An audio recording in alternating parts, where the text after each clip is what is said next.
Salve, salve família, professora Paula Aparecida na área e hoje é dia de eu apresentar todas as minhas propostas como deputada federal aqui para o estado de São Paulo. Sim, isso mesmo, sou candidata, é uma candidatura radical, independente, de professora da escola pública e você vai entender por quê, porque a maioria quase absoluta dessas propostas você só vai ver por aqui.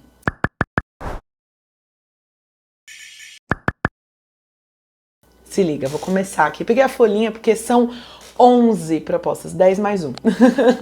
Bora lá. A primeira é: para filho de pobre estudar com filho de rico, filho de político na escola pública já.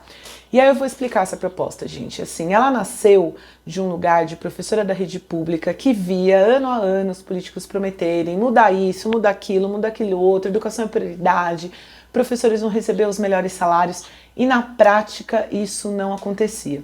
E tiveram vários momentos que eu estava lá na sala de aula, de repente faltava papel higiênico, faltava sabonete para os alunos lavarem as mãos. E eu pensava assim, nossa, né, se o filho desses políticos estudassem aqui, eu duvido que a gente ia ter tanta precariedade na escola pública. E ele veio daí, veio da necessidade de entender que a gente precisa buscar um país que tenha igualdade social, que acabe essa diferença entre coisas para as elites e coisas para os pobres. Aí você diz assim, bom, mas quem tem dinheiro merece ter um celular mais caro, um carro mais caro, né, uma comida mais cara, num restaurante mais caro.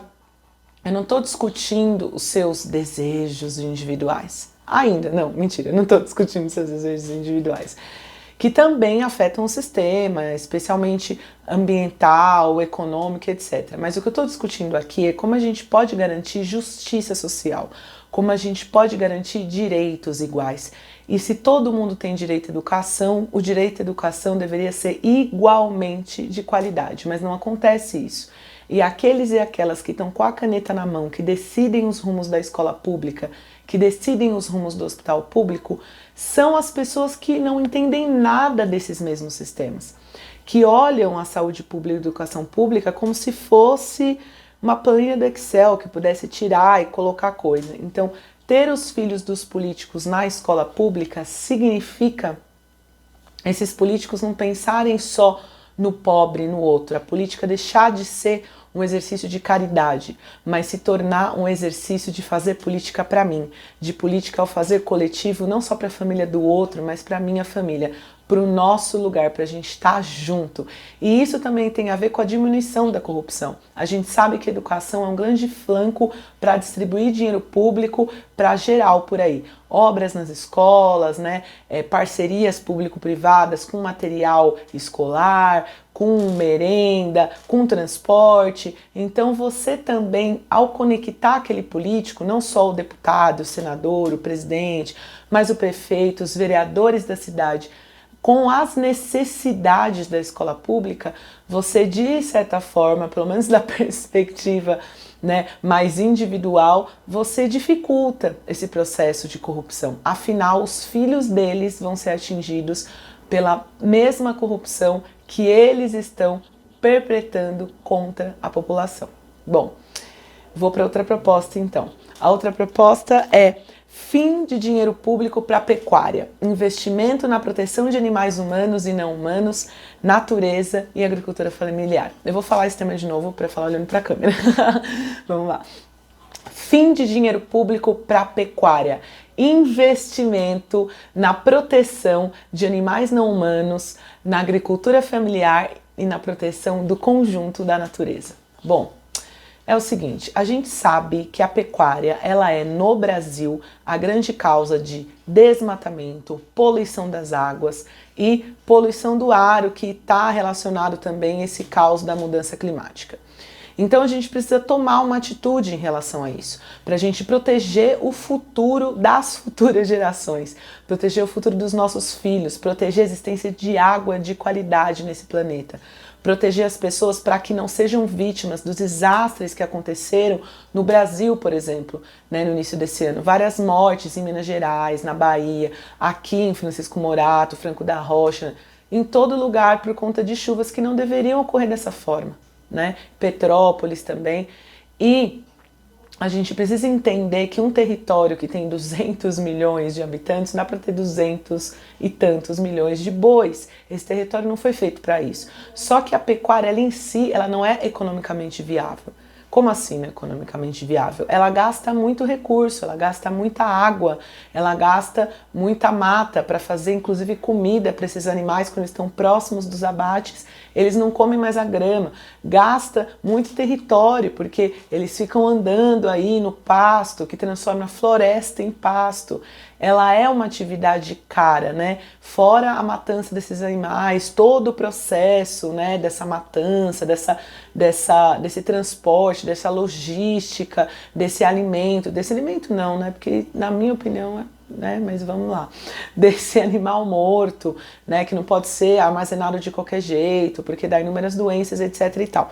Como a pecuária é uma atividade cara, né, a pecuária industrial, quem sustenta ela hoje é o povo brasileiro. Sustenta através de empréstimos no BNDES a juros baixíssimos, juros quase negativos, isso mesmo. Enquanto você paga 13% no mínimo por mês, e olhe lá, eles pagam assim 1,5%. E isso com dinheiro do Estado brasileiro, né? Fora os subsídios, o recurso direto que dá para diminuir o preço desse produto, fora as isenções de impostos, né? Não vai precisar pagar IPTU aqui, não vai precisar pagar tal imposto ali. Então, na prática, o povo brasileiro sustenta essa tecnologia da morte, né? Porque a gente sabe também que do jeito que a humanidade está se relacionando com o que as pessoas chamam de proteína animal, que na verdade é a pele, os ossos, os músculos, os órgãos, as vísceras, né? O leite, né? Das vacas que são para o bezerro, todas as partes desses animais, elas de fato, produzidas em escala industrial, elas fazem mal à saúde, né? Aumento de diabetes, de pressão alta, de infarto, estão bastante relacionados, inclusive algumas incidências de câncer, a essa indústria, né, da pecuária. Então chegou a hora da gente usar esse recurso. Quem quiser comer, come, beleza, que não tô nada para proibir, só que chega de dinheiro público para isso. É preciso usar dinheiro público para garantir a proteção dos milhões de animais que são assassinados pelo desmatamento.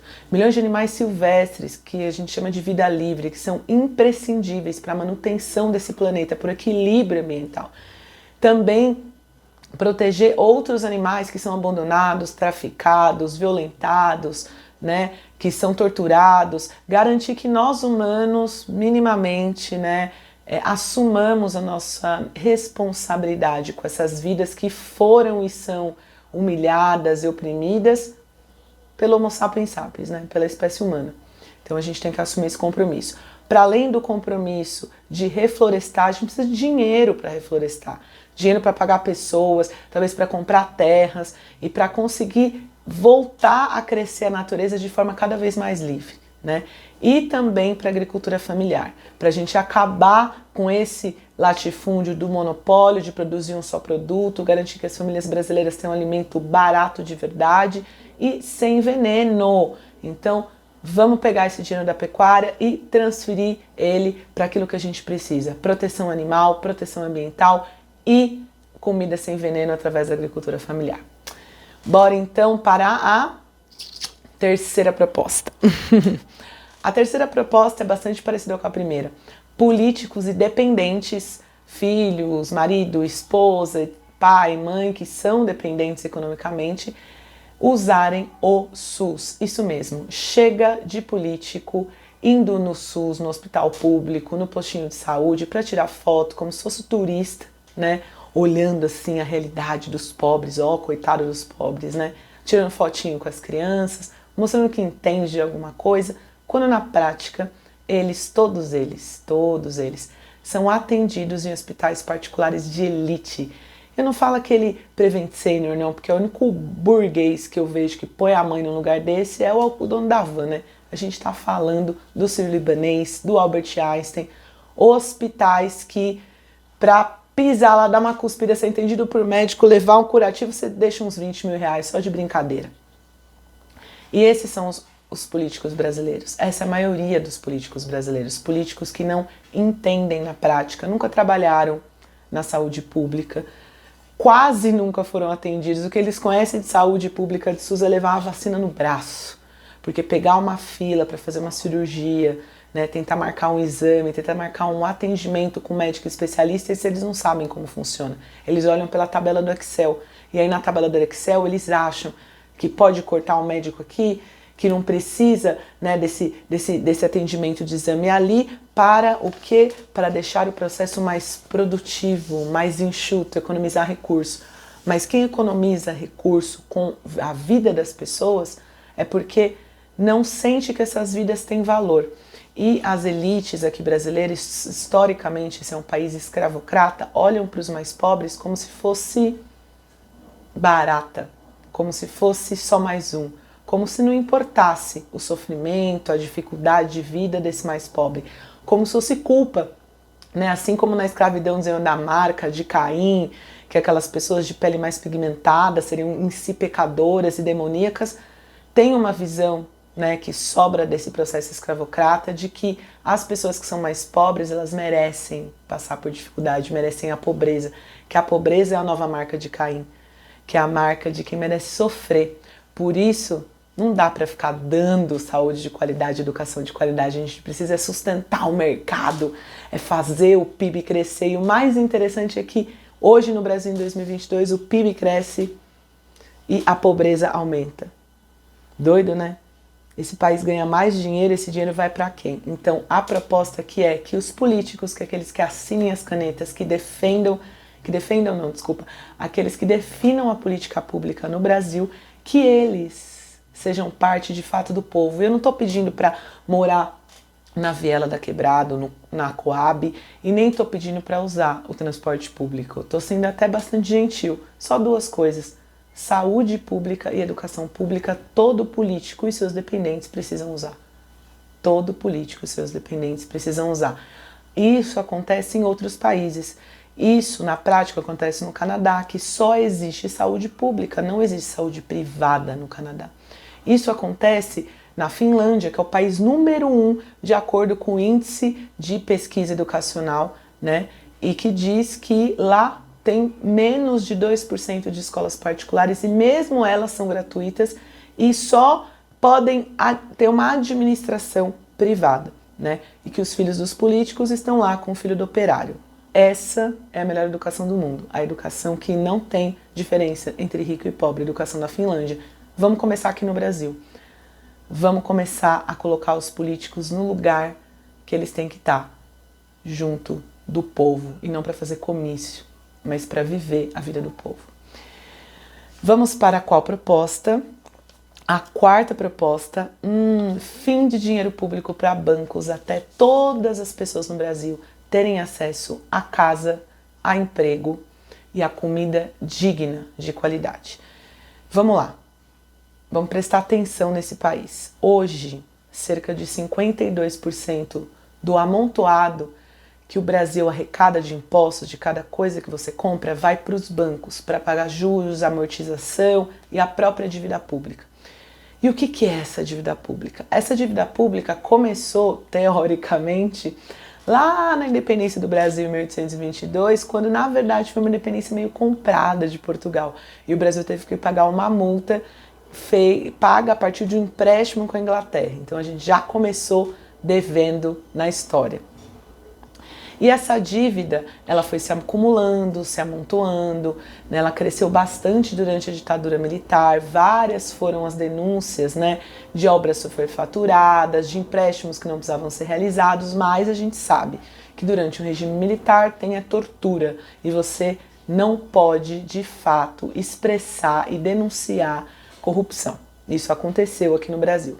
Durante o governo FHC houveram várias negociações, né? A gente ficou devendo o FMI, o Fundo Monetário Internacional, e no governo Lula, teoricamente, ele nacionalizou a dívida. Então a dívida foi para bancos privados, nacionais, bancos privados brasileiros. Mas esses bancos privados, que hoje são um monopólio, a gente só tem 5, na verdade 3 privados e 2 públicos, a Caixa e o Banco do Brasil, Esses bancos, eles são bancos que parte dos donos deles, dos acionistas, estão lá na Bolsa de Nova York. Então, hoje, na prática, o povo brasileiro paga 52%, como eu disse no início, o povo brasileiro paga 52% de tudo que arrecada, de todos os nossos impostos para essa dívida. E qual é o problema disso? O problema é que a gente não pode pegar metade, mais da metade de tudo que a gente arrecada e dar para banco, enquanto a gente tem gente aqui passando fome, sem emprego e sem casa. Qualquer mãe de família, pai de família, quando vai fazer as contas, vai primeiro ter o básico para sua família e aí depois pagar o banco. Você não tira do básico para pagar o banco.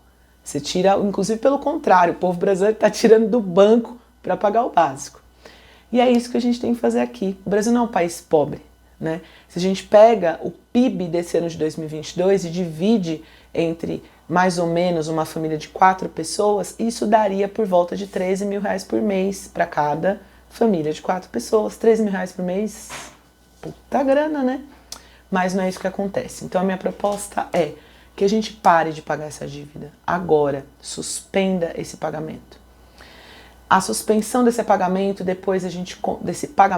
a partir da suspensão desse pagamento, a gente consegue fazer uma investigação, uma auditoria para entender quem fez essa dívida, quando fez essa dívida, como ela foi feita, responsabilizar inclusive os políticos por essa dívida, observar onde foi gasto esse dinheiro e a partir daí a gente começa a avaliar o que é de fato essa dívida, o quanto dela a gente acha justo pagar, só que a gente só vai começar a pagar quando a gente garantir um mínimo de dignidade. Só que a gente só vai começar a pagar quando a gente garantir um mínimo de dignidade para o nosso povo. E o que significa esse mínimo? Um emprego, casa para morar, comida para comer. É o básico. E é isso que eu sei que você faz com o seu dinheiro. Antes disso, você não paga banco nenhum. Então, antes de garantir para todo mundo que vive nesse país o mínimo, o básico, a gente vai parar de enriquecer o bolso de banqueiro. Essa é a proposta. Vamos então para a proposta. Vamos para a proposta 5. Direito à internet gratuita e de qualidade a todos. Eu, como professora de escola pública, observo que a tecnologia é não mais um a mais, né? Um detalhe, uma coisa que você usa assim como parte de um ser privilegiado. Ela é um direito básico. Nem as pessoas que estão hoje usando o Auxílio Brasil, que é, né, teoricamente um marco de pobreza, elas podem ficar sem internet, elas têm que ter o aplicativo para mexer, a gente está nessa situação. E quando o governo não observa assim, fica complicado. Porque para você se informar, para você se cadastrar em qualquer lugar, para você receber uma devolutiva de uma conta de água atrasada, de uma conta de luz, você tem que estar na internet. E a internet no Brasil é cara e não é da qualidade que necessitaria ser. Ah, mas às vezes tem umas praças, uns parques que tem alguma internet, mas uma internet de má qualidade. Não é em todo lugar. As pessoas têm que ter garantido a internet dentro da casa delas, como água, né, como direito à moradia, de uma forma barata, o mais próximo do gratuito possível. E para todos os brasileiros. Quando a gente fala de escola pública, o governo disse que, não, pandemia, tudo bem, as crianças vão aprender online. Aprender online como? Se não tinha internet, se não tinha celular.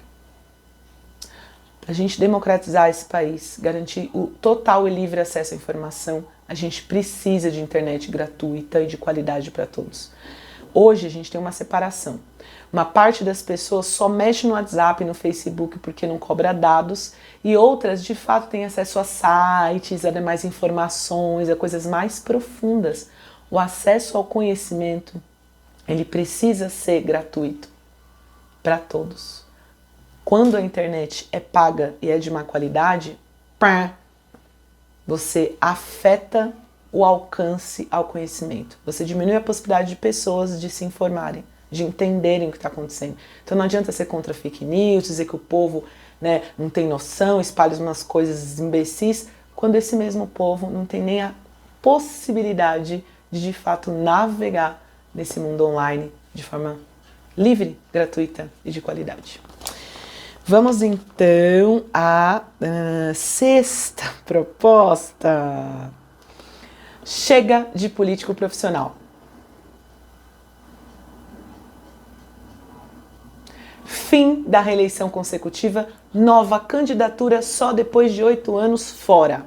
Sim, galera, para mim parte do problema que a gente tem de corrupção nesse país é a existência dos políticos profissionais. São pessoas que não são mais, sei lá, professor, às vezes administrador, até policial, né? Elas viram políticos profissionais. Elas trabalham com aquilo. O poder e o privilégio não vira um momento da vida delas, mas se transforma nelas mesmas. Então, chegou a hora da gente garantir que esse poder ele seja o mais distribuído possível, porque isso garante que o máximo de pessoas tenham acesso a eles e que essas pessoas, essa corrupção que a gente está tão acostumado a ver, daquele político seu patriarca, o dono da bola, quem sabe de tudo, e a padrinha fulana, e a padrinha ciclana, e manda nos partidos, que isso acabe. E essa é a minha proposta. Chega de ter essas mesmas pessoas, essas mesmas famílias há anos no poder. Chegou a hora de democratizar, de todo mundo ter acesso a esse poder. E isso, na prática, é uma política para evitar e diminuir a corrupção. É isso. Vamos lá. Tem a sétima proposta, que é total abertura dos... Opa, deixa eu voltar. Tem a sétima proposta, que é abertura total das movimentações bancárias, do quanto o político recebeu e de onde recebeu e para onde deu, e também das movimentações patrimoniais, se comprou imóvel, se comprou ação na bolsa, etc., dos políticos. Sim, isso tem que estar transparente em site. A jornalista que pesquisou a compra de imóveis, 25 milhões, né, o dinheiro vivo da família Bolsonaro, ela demorou 7 meses para fazer essa investigação. Isso deveria ser uma sentada de um dia, você abrir o sistema, entrar no site e lá ter Jair Bolsonaro, quanto passou na conta dele, nananã, de onde veio, se comprou propriedade, se não comprou, de onde veio esse dinheiro. A família dele, a ex-mulher, a mulher, a mãe, a avó, devia ter ali. Nossa, mas você quer saber a vida pessoal dos políticos? Não, galera. Não basta o político dizer que ele é honesto. Ninguém acredita mais. Ninguém acredita mais. A gente precisa criar mecanismos concretos para impedir que esses políticos enriqueçam com a política. E os mecanismos concretos, o primeiro, para tudo, é transparência. Limpa, transparência total. Quer ser político? Putz, eu sei que você quer. Mas você vai ter que pagar o preço. E o preço por isso é você ter a sua movimentação bancária e de patrimônio, não só sua, mas dos seus familiares mais próximos, transparente. Transparente. Não basta falar, tem que mostrar. E aí vamos imaginar uma sociedade no Brasil em que os políticos, não sejam políticos profissionais, estejam durante um tempo relativo na política. 2, que os políticos tenham as suas movimentações bancárias e patrimoniais públicas, transparentes no site. 3, que esses políticos utilizem o Sistema Único de Saúde, o hospital público, o posto de saúde, seus esposos, suas esposas, seus filhos, sua mãe, seu pai, os dependentes. E que os filhos desses políticos estivessem estudando na escola pública. Você consegue imaginar esse país? A melhoria prática que teria na vida do povo? O fim mesmo, a gente caminhando para o fim, para a diminuição drástica da desigualdade social? Desigualdade social na prática é isso também, né? É ter mais direitos do que os outros, na prática. Bom, vamos lá. A gente tem a proposta também de taxação das grandes fortunas. Essa proposta tem bastante debate no Brasil, né? Chega de mordomia para os ricos. Os multimilionários não pagam impostos no Brasil, por exemplo, não pagam helicóptero, não pagam imposto do jatinho, não pagam imposto do jet ski, mas né? Quando paga é muito pequeno, mas o povo aí tem um carrinho, tem uma casinha na periferia e mete imposto para o governo. A gente também tem a questão dos lucros e dividendos. Você que é professor da rede pública, por exemplo, como eu, o seu salário, lá no salário, na boca, no lerite, é cortada a parte que vai direto para o governo através do imposto de renda, mas se você tiver a mesma renda, o mesmo dinheiro ou muito mais investido em ações, por exemplo, você paga zero de imposto. É isso mesmo, você paga zero de imposto. Você trabalha, rala 8 horas ou mais por dia ali, ó. O governo tchuu, seu dinheiro. Se você comprou aquela ação, deita e dorme na praia o dia inteiro, aí 30 dias depois abre lá, caiu o dinheiro, você não precisa pagar. Entende que sociedade a gente tá? A sociedade que o pobre trabalhador é punido e que aquele que não trabalha é agraciado. Isso vai acabar. Vamos lá então, a gente tem mais propostas. Fim dos aumentos de salário. Fim dos aumentos dos próprios salários para o judiciário, juízes, promotores, etc. e para o legislativo, deputados, vereadores e etc.